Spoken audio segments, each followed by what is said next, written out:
ونستغفره ونعوذ بالله من شرور أنفسنا ومن سيئات أعمالنا من يهده الله فلا مضل له ومن يضلل فلا هادي له أشهد أن لا إله إلا الله وحده لا شريك له وأشهد أن محمدا عبده ورسوله وبعد.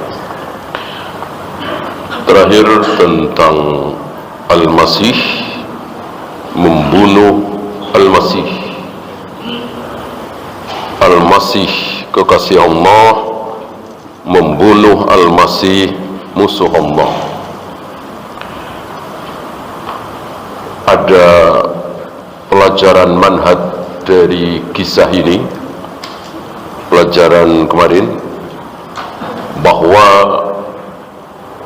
Islam tidak akan jaya, Islam tidak akan menang, Islam tidak akan tinggi ketika mayoritas kaum muslimin tidak berada pada manhaj yang benar. Atau dengan kata lain, ketika mayoritas kaum muslimin bukan salafi, bukan ahlus sunnah. Dan itu sudah terbukti dari mulai kejayaan al-khulafa ar-rasyidin al-mahdiyyin, dilanjutkan oleh para tabi'in, atba'ut tabi'in, sampai kepada Khalifah Harun ar-Rasyid. Nah, khalifah terakhir ya, khalifah terakhir yang bermanhaj ahlus sunnah. Khalifah pertama Abu Bakar, kemudian Umar, kemudian Utsman, kemudian Ali, kemudian Muawiyah, kemudian Yazid, kemudian sempat Hasan, Hasan bin Ali, kemudian diserahkan ke Muawiyah, terus sampai Umar bin Abdul Aziz, sampai kemudian berganti dinasti Abbasiyah. Harun ar-Rasyid itu yang terakhir. Semuanya ahlus sunnah. Gak ada satupun khalifah waktu itu yang Jahmiyah, Jabariyah, Asy'ariyah, Maturidiyah, tidak ada.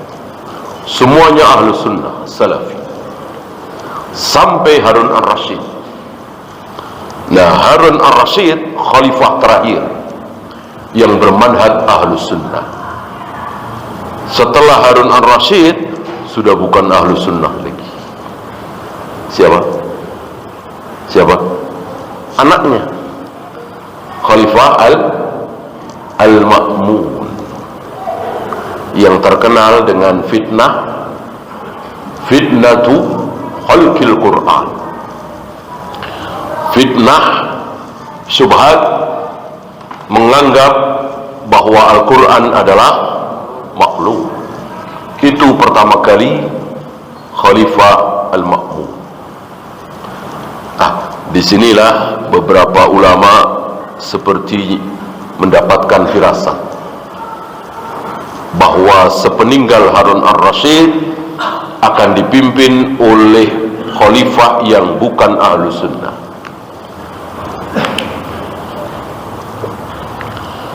Banyak ulama yang berdoa, ya Allah, panjangkanlah umur Harun ar-Rasyid, panjangkanlah umur Harun ar-Rasyid, panjangkanlah umur Harun ar-Rasyid. Dan betul, setelah beliau wafat diganti oleh putranya Al-Ma'mun. Luar biasa. Imam Ahmad bin Hanbal, murid atau sahabat dekat Imam Syafi'i ini, disiksa, dipenjara 30 bulan kira-kira, hanya karena beliau berpegang teguh bahwa Al-Quran bukan makhluk. Al-Quran Allah, masa ucapan Allah makhluk? Dengan wajah Allah, tangan Allah, jari Allah, tentu bukan makhluk. Makhluk adalah semua yang terpisah dari diri Allah. Sedangkan Al-Quran tidak mungkin terpisah dari Allah. Orang ucapan Allah kok, gitu ya. Nah, ketika mayoritas kaum muslimin akhirnya tidak bermanhaj Ahlus Sunnah, Allah berikan kemunduran, keterbelakangan, terpuruk, terjajah, dan seterusnya, seperti di negeri kita ini.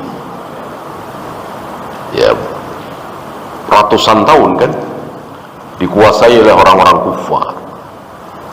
Dan itu janji Nabi, pesan Nabi, ketika kalian tidak kembali kepada agama yang benar, sallallahu alaikum dullan, Allah akan timpakan kepada kalian kehinaan. Maka belum pernah ada jaya, hebat, menang kaum muslimin ya, tapi mayoritas bukan Ahlus Sunnah, belum pernah ada. Nah, contoh besarnya apa yang terjadi pada Nabi Isa yang bertemu dengan siapa kemarin? Muhammad bin Abdullah yang bergelar Al-Mahdi. Bagaimana manhaj beliau? Ahlus Sunnah. Ahlus Sunnah.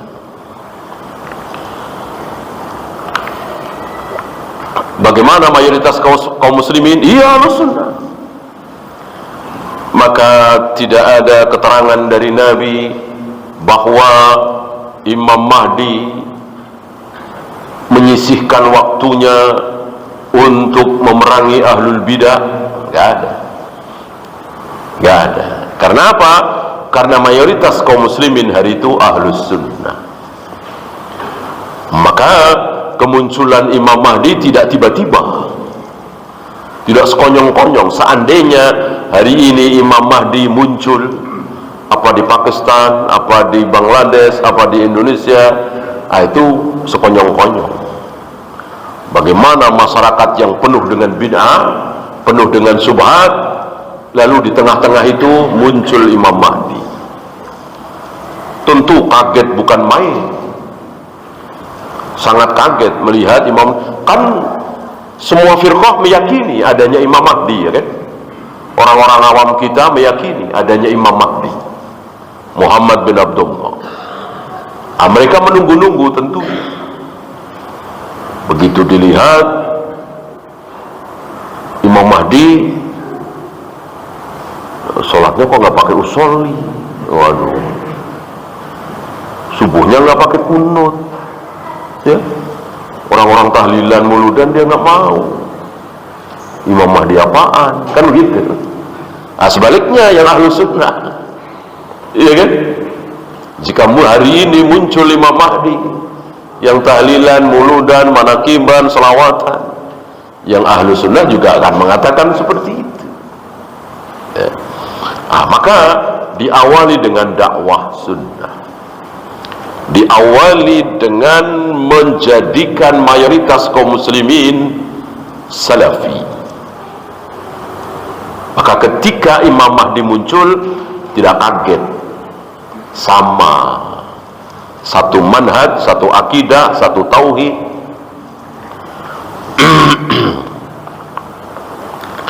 Ya, kita lanjut 28.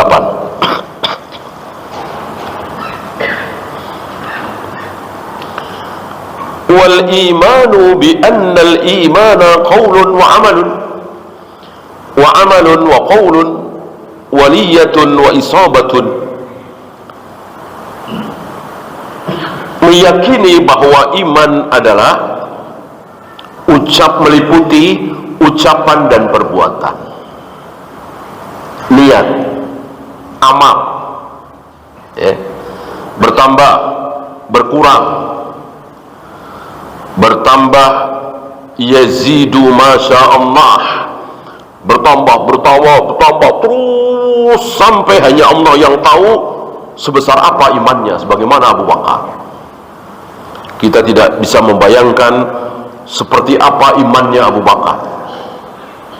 Ya bayangkan, kata Nabi, iman seluruh manusia ditimbang, iman Abu Bakar ditimbang. Beratan mana? Abu Bakar. Kayak apa itu? Kayak apa? Gak kelihatan kan?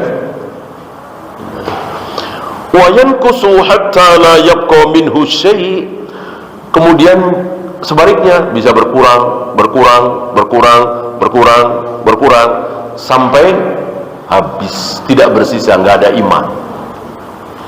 Tapi jangan salah paham, bukan berarti ini banyaknya dosa. Misalnya mabuk, minum khamar, mabuk sekali iman berkurang, mabuk kedua kalinya berkurang lagi, kan gitu. Mabuk ketiga kali berkembang lagi, 5 kali, 10 kali, 100 kali, mabuk akhirnya imannya habis karena mabuk doang. Betul? Salah. Mau 1000 kali, mau 5000 kali, mau jutaan kali, nggak akan hilang karena mabuk. Bahwa dia berdosa, betul, tambah dosanya, tambah berkurang imannya, bukan berarti habis karena mabuk. Iman habis karena, iman hilang karena apa? Karena syirik, karena kekufuran, mengharamkan yang halal, menghalalkan yang haram, menghina ajaran Nabi, menghina Al-Quran dan Sunnah. Bukan mabuk, bukan zina, bukan judi, bukan menipu, bukan membunuh, bukan korupsi. Mau miliaran, mau triliunan, dia merampok, dosa yang sangat besar. Merampok lagi, dosa lagi, tapi tidak mungkin bisa menghilangkan iman.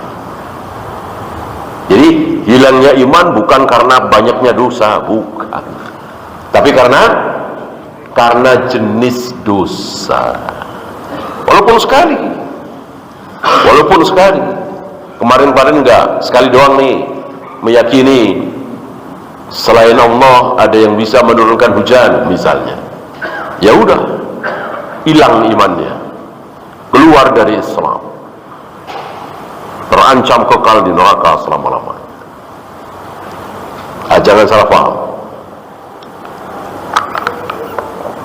sebab orang-orang Mu'tazilah, orang-orang Khawarij salah paham di sini.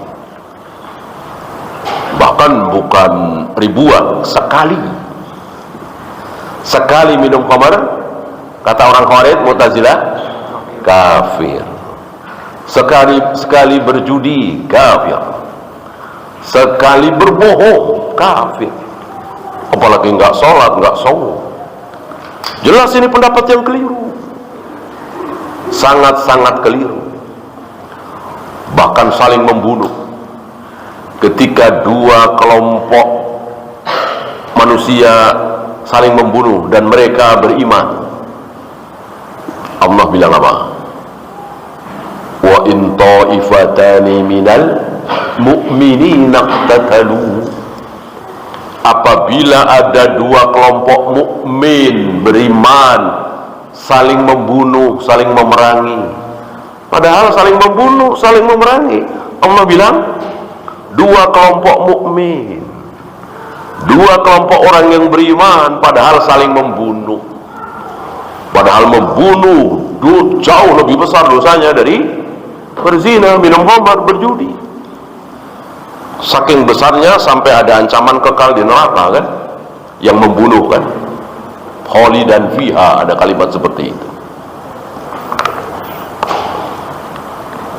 Masih disebut mukmin apabila ada dua kelompok mukmin saling berbunuh-bunuhan. Bagaimana si Khawarij ini mengatakan sekali minum khamar kafir, sekali judi kafir, sekali bohong kafir, padahal itu semua dosanya jauh lebih kecil dari membunuh. Disinilah para ulama menolong kita, memudahkan kita. Akhirnya kita yang bukan ulama menjadi mudah memahami. Apa yang antum ingat pelajaran tentang ini, tentang iman.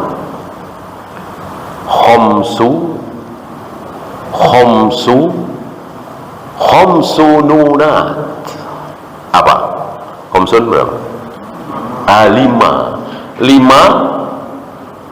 apa? 5 nun. Ini untuk memudahkan agar kita beda dengan Khawarij, beda dengan Mu'tazilah, beda dengan Asy'ariyah, beda dengan Maturidiyah dan lain-lain. Kita berusaha seperti Rasul dan para sahabat Ahlus Sunnah wal Jamaah. Maka pegangi 5 nun itu. Ya. Apa nun pertama?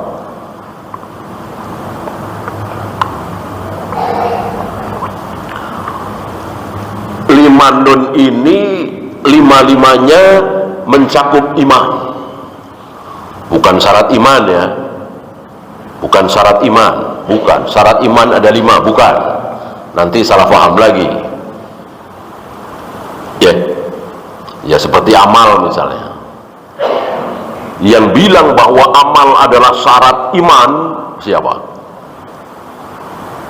Ahlus Sunnah apa Khawarij? Khawarij. Yang mengatakan syarat iman adalah amal.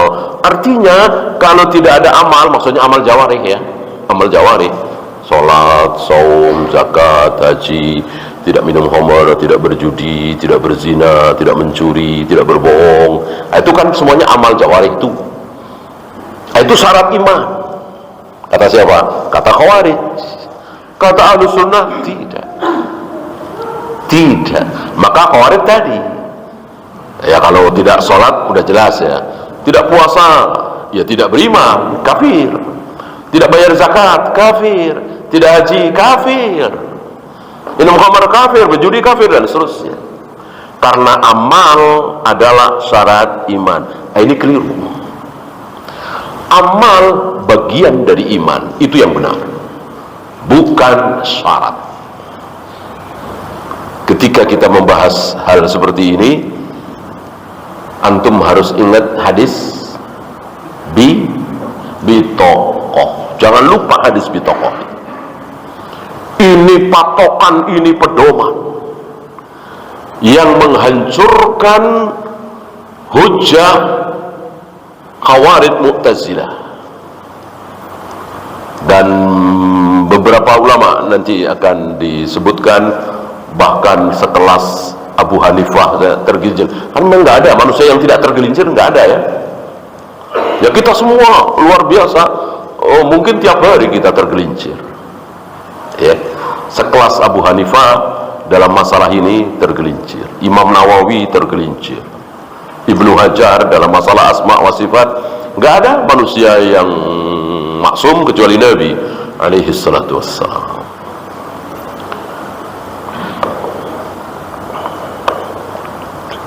Ya, kembali ke 5 apa tadi? 5 nun. Nun ini singkatan. Cuman antum harus tahu bahwa singkatan dalam bahasa Arab itu tidak harus dari huruf pertama. Tidak harus dari huruf pertama. Ya, antum tahulah Madaniyah sering disingkat mim. Makiyah, surat Makiyah mestinya mim juga kan? Enggak kan? Makiyah apa? Kaf, disingkatnya kaf. Bukhari disingkat ba, bukan. Bukhari oleh para ulama disingkat kha. Abu Daud dal. Nasai sama nun. Artinya sudah ada apa ya? Sudah ada kesepakatan masing-masing. Ya, nggak kayak kita ngarang gitu. Kalau para ulama menyingkat itu nggak salah-salah, mengikuti sebelumnya. Bukhari ya kha. Ada orang asal-asalan ba itu ya disalahkan. Ya, nggak kayak kita. Kita kan asal-asalan.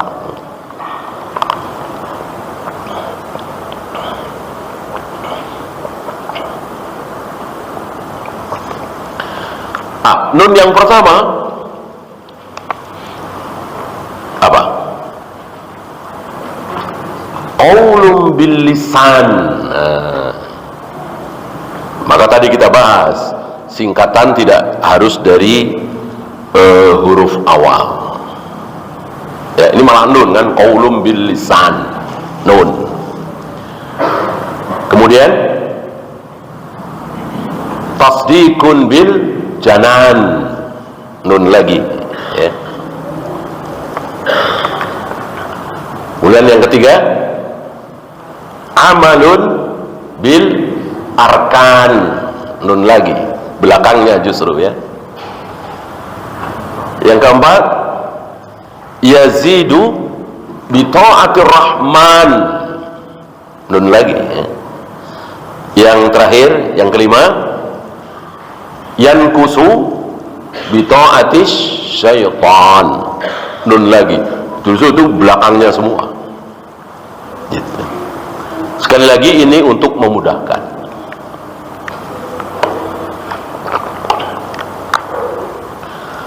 Qaulun bil lisan, iman itu akan ada jika ada ucapan dengan lisan. Ini untuk ini syarat, betul, ini syarat, ya.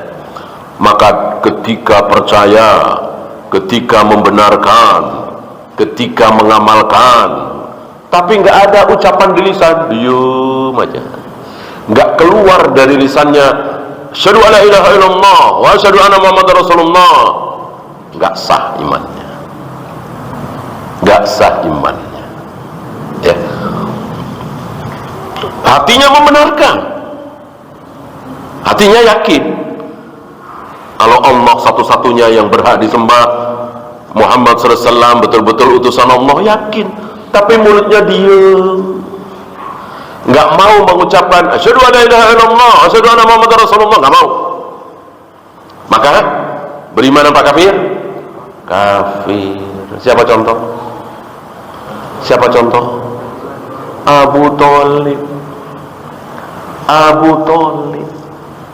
Dari kalimatnya, dari kata-katanya, dari sikapnya ketahuan kalau Abu Thalib itu percaya kepada Nabi alaihi salatu wassalam. Bahkan pernah mengatakan, jika kalian ingin selamat, ikuti Muhammad keponakanku. Karena dia seumur hidup belum pernah bohong. Sampai hari ini aku bersama dia, dari dia kecil belum pernah bohong. Artinya apa yang Muhammad katakan, ada surga, ada neraka, ada haud, ada mizan, ada ini, ada itu, siksa kubur, siksa neraka, semuanya benar. Berarti kan percaya Abu Thalib, percaya. Tapi kenapa Abu Thalib akhirnya kekal di neraka selama-lamanya? Berarti kafir? Karena nggak ada nun pertama, qaulun bil lisan, nggak ada. Nggak ada ucapan dengan lisan asyhadu alla ilaha illallah asyhadu anna muhammadar rasulullah, nggak ada, ya. Dan rupanya Abu Thalib bukan sendirian, ada contoh lain. Siapa? Abu Jahal Abu Lahab.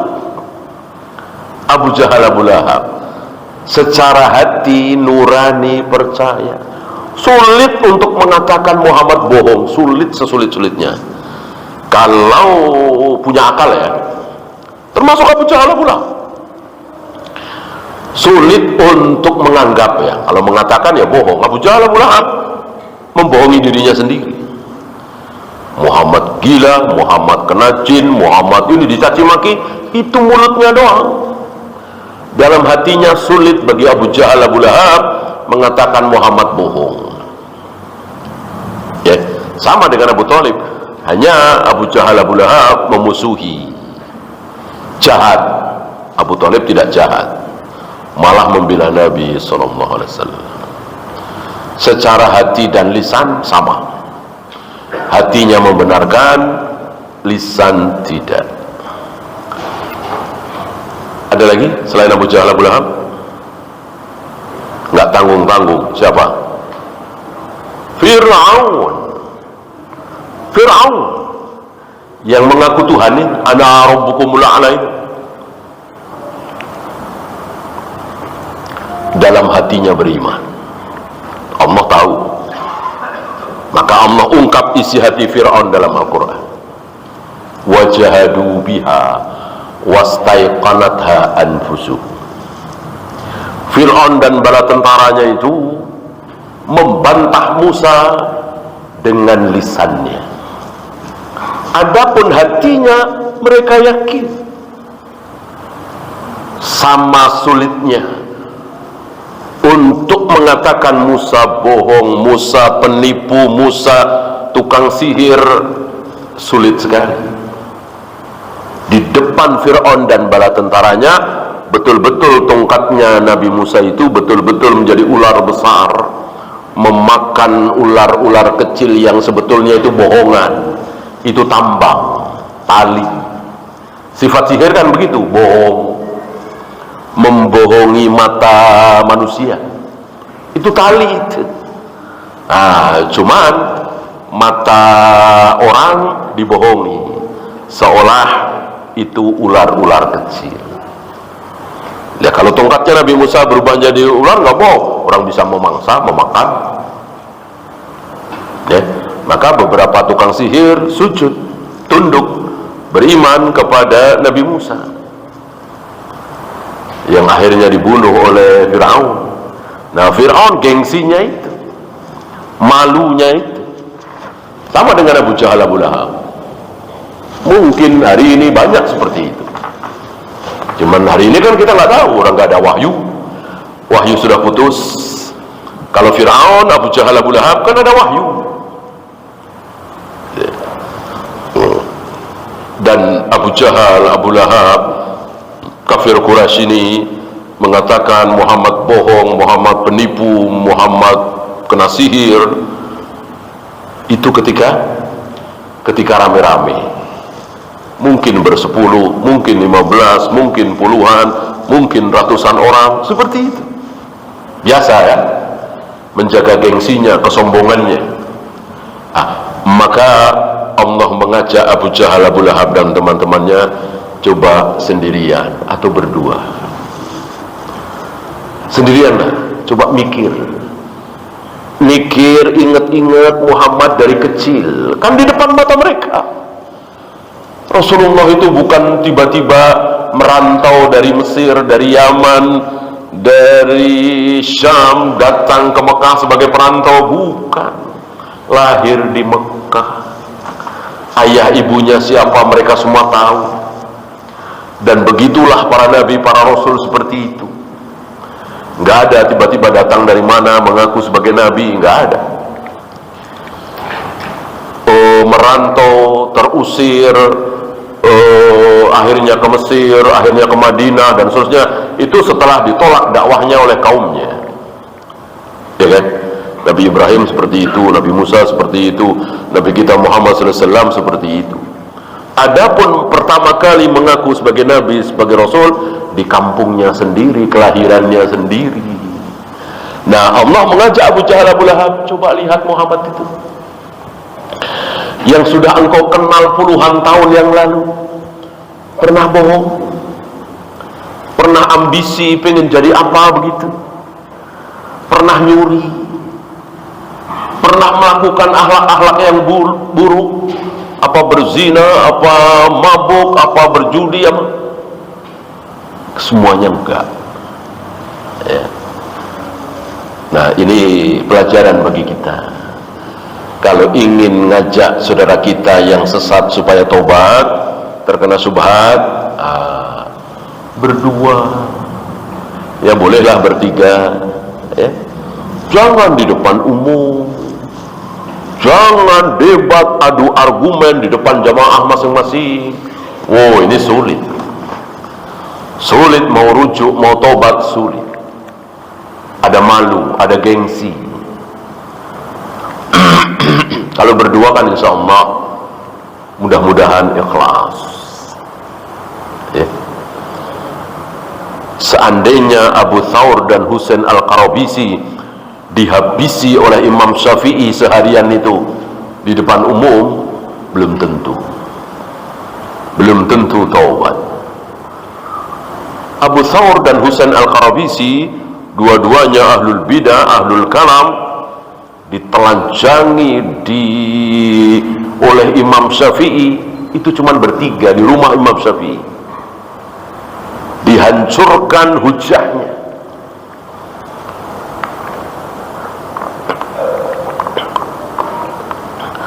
Sampai akhirnya mereka akhirnya mereka bercerita setelah taubat itu, setelah hilang syubhatnya itu, dari pagi itu sampai malam mungkin istirahat, makan, sholat gitu ya, teruskan lagi sholat, teruskan lagi sampai malam. Nah, mereka berdua bercerita, akhirnya malam itu kami tinggalkan rumah Imam Syafi'i, sekaligus kami tinggalkan syubhat kami, bid'ah kami tinggalkan berbarengan dengan kami meninggalkan Imam Syafi'i, rumahnya Imam Syafi'i. Nah, begitu kira-kira ya. Maka janganlah sok-sokan berdebat di depan umum, apalagi yang kita berada di, taruhlah misalnya seorang kristolog ya, ustadz kristolog kan banyak sekarang, berdebat dengan pendeta di hadapan kaum muslimin. Jangan sekali-kali, jangan ya. Kalau mau jangan di depan kaum muslimin, tapi di depan kaum Nasrani. Kalau di depan kaum muslimin jangan, berbahaya ya. Jangan sok-sokan seperti itu. Atau berdua lah. Kalau mau di hadapan orang ramai, di hadapan kaum Nasrani, jangan di hadapan kaum muslimin, apalagi kaum muslimin yang masih awam. Nah, debat itu bahaya, apalagi di depan umum ya. Apalagi kita tahu mereka kan nggak takut dosa. Kalau kita kan takut dosa, mau bohong takut dosa. Nah, beberapa orang itu demi agar hujahnya menang berani bohong. Oh ya, ini sahih padahal enggak, misalnya. Ya, nun kedua. Nun pertama apa tadi? Ucapan ya. Qaulun bil lisan.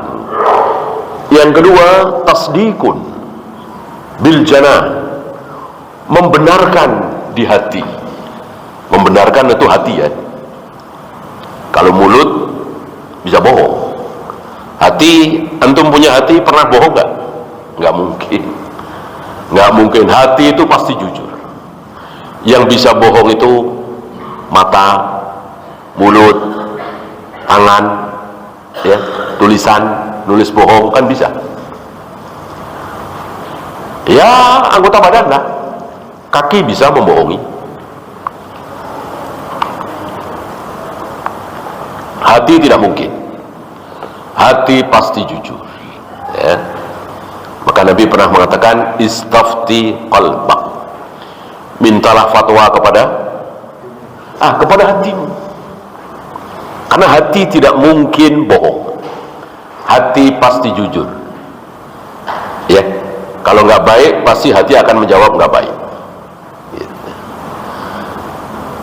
Tapi jangan keliru, ini khusus hal-hal yang bisa dinalar ya.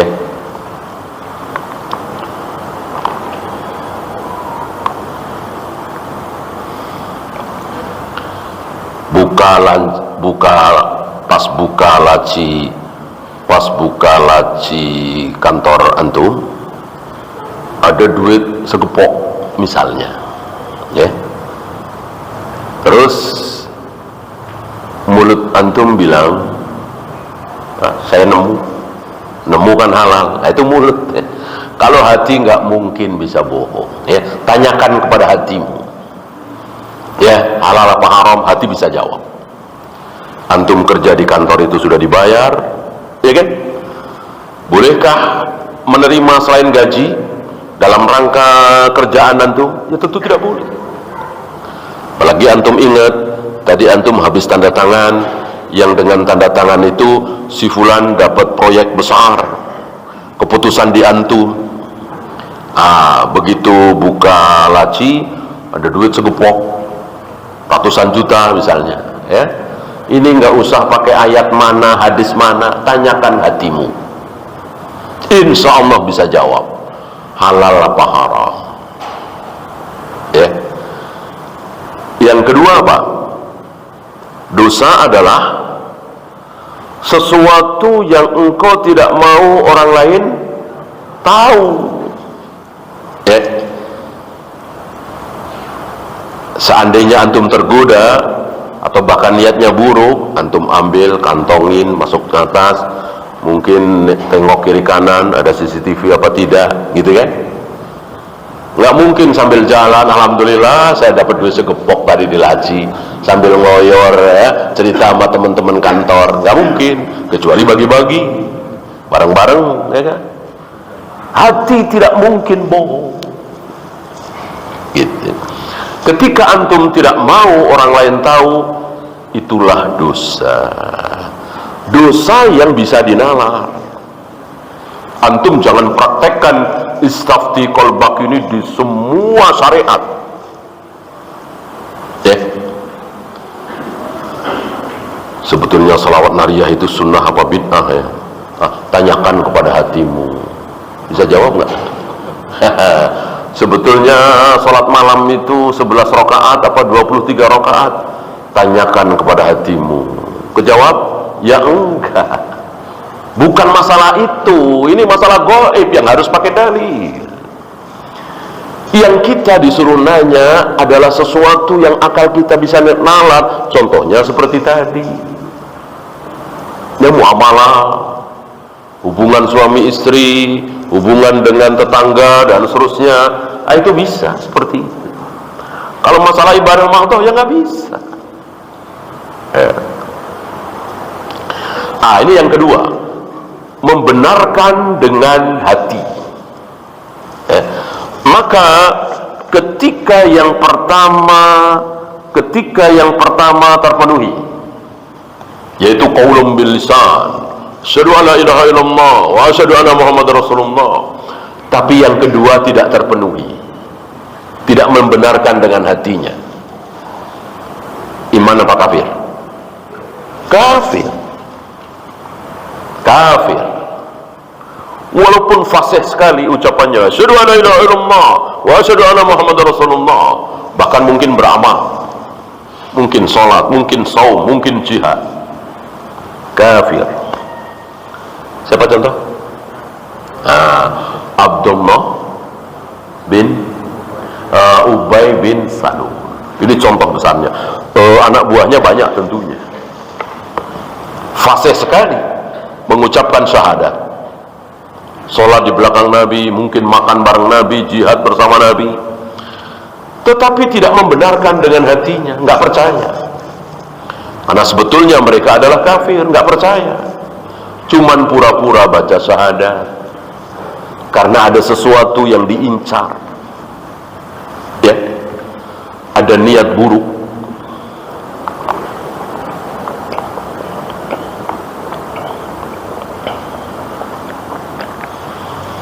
Maka itulah yang kedua.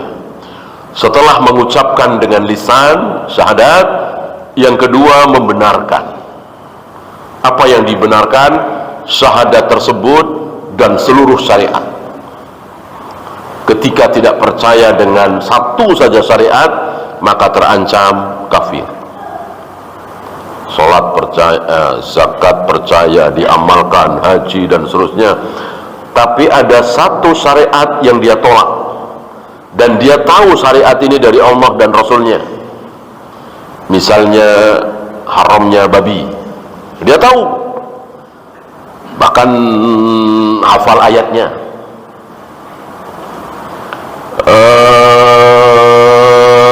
Yang lainnya dia percaya, cuman satu ini dia tolak. Iman apa kafir? Kafir. Kafir. Antum masih ingat berapa ayat yang awalnya, berapa ayat yang ditolak oleh iblis?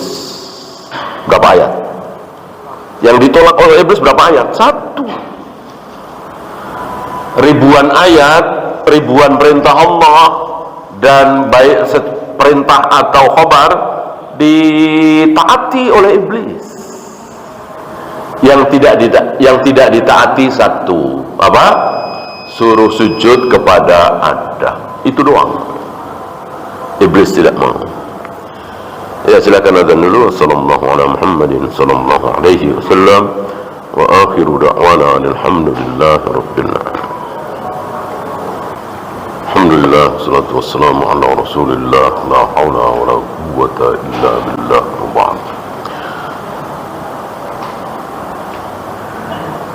Dua nun lagi.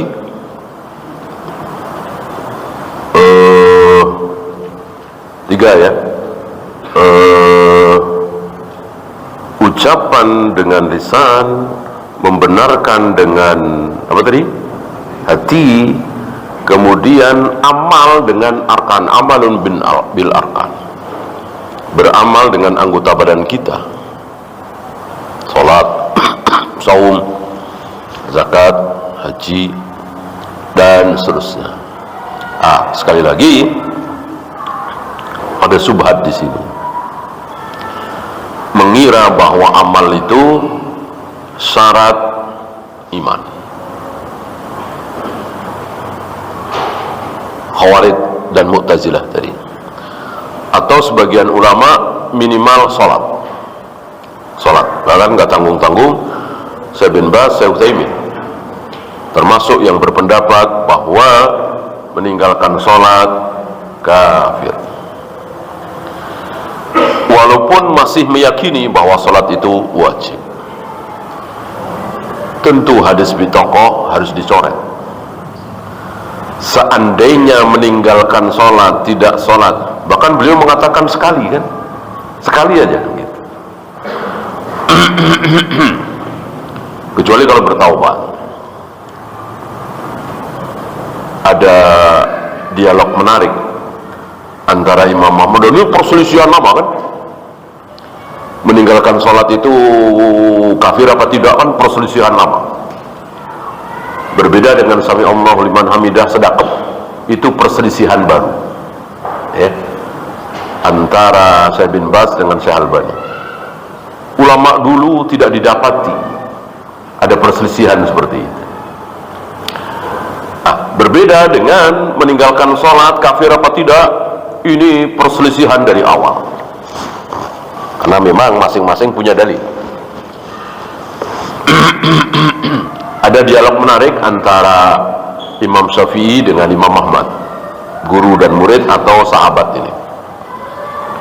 Imam Syafi'i berpendapat belum kafir, Imam Ahmad berpendapat sudah kafir.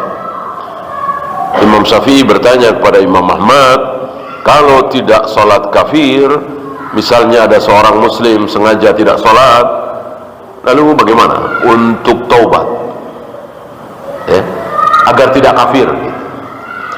Dijawab oleh Imam Ahmad, sholat gitu. Ninggalin sholat kan kafir, biar nggak kafir ya sholat. Imam Syafi'i ya dengan hujah ya, dengan apa, beliau mengatakan nggak sah kan ya, orang kafir sholat kan nggak sah. Untuk sah sholat kan harus muslim gitu. Lalu Imam Ahmad meralat pendapatnya, syahadat gitu, baca syahadat. Kata Imam Syafi'i, lah sudah kan, sudah dari kemarin syahadat ya. Intinya di sini beliau lebih aqrab lis-shawab. Kalau secara dalil ya, dalil pamungkasnya ya bitokoh itu ya, sudah nggak ada lawan istilahnya, dengan dalil bitokoh itu selesailah insyaallah. Ini amalun bin arkan. Yang keempat, yazidu bi ta'ati rahman. Iman itu akan bertambah dengan taat kepada Ar-Rahman, taat kepada Allah.